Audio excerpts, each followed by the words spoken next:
तेरी जैसी हालत है मैं तो बेकरार हूँ, तेरी जैसी हालत है मैं तो बेकरार हूँ।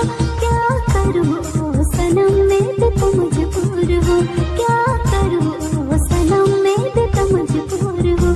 सारा घड़ी तू गति पाऊंगी अपन को, बोले चला बहाना